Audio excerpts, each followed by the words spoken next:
Agora a gente vai falar das matrizes da população brasileira, né? A população brasileira, assim como a americana em geral, né, da América, mas com destaque para Brasil e Estados Unidos, ela é uma matriz pelo menos tríplice, né? E até um pouco do que, usando o que tanto o Gilberto Freire quanto o Darcy Ribeiro trazem para nós, a ideia da matriz tríplice, né? Então não dá para entender o povo brasileiro sem entendermos os povos que os formaram. E desses povos nós destacamos as nações indígenas americanas que já existiam aqui, as nações europeias que vieram tentar colonizar, e com destaque Portugal, a nação portuguesa estabelecendo colônia aqui no Brasil, as nações africanas, né, seus representantes africanos que vieram escravizados para cá, e a partir do século XIX, um contingente nada desprezível de imigrantes.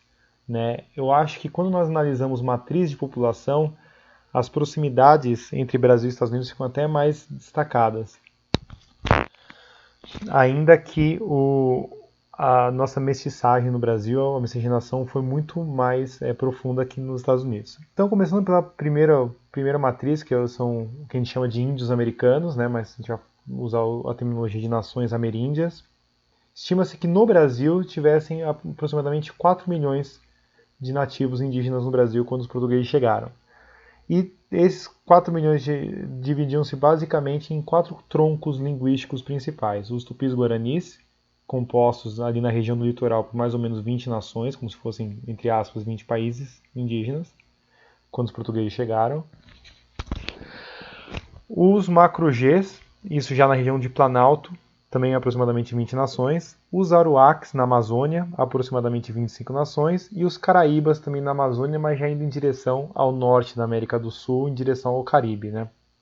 Então aqui nós temos os mapas que mostram um pouco isso que eu estou falando para vocês. Né? Os tupis-guaranis também tinham uma penetração no interior do território sul-americano, mas a gente vai destacar no litoral porque foram os que nós mais tivemos contatos. Inclusive, a maior parte de palavras de língua indígena que nós utilizamos vem do tronco tupi-guarani.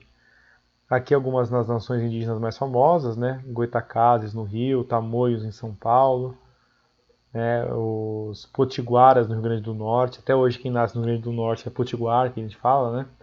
Tupinambá ali na foz do Rio Amazonas. Esse mapinha é bem interessante. Aqui os Gs, né? O macro G. Aqui os demais. Em termos de brancos europeus, a gente vai dividir em dois grupos principais da época da colonização. Né? A imigração a gente vai tratar depois. Primeiro, os portugueses, que foram os mais fundamentais. E depois, os que tentaram colônias em partes do nosso território, mas não fixaram, não tiveram uma influência tão grande quanto os portugueses, com destaque dos espanhóis, né, naquele momento ali a oeste de Tordesilhas, mas sobretudo então no caso do Brasil, bastante na região sul do Brasil. Os franceses, que vão instalar duas colônias no Brasil, né, a França Equinocial no Maranhão e a França Antártica no Rio de Janeiro.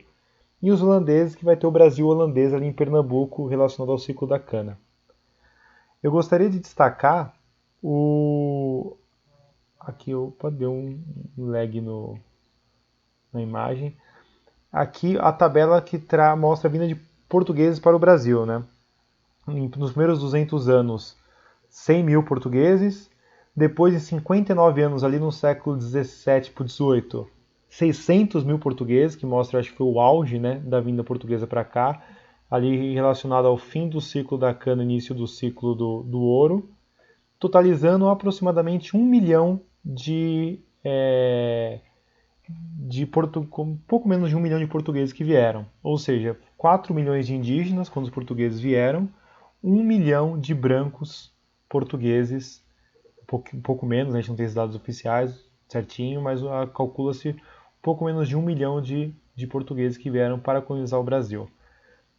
A seguir nós daremos prosseguimento ao conteúdo e falaremos da vinda de escravos africanos para o Brasil.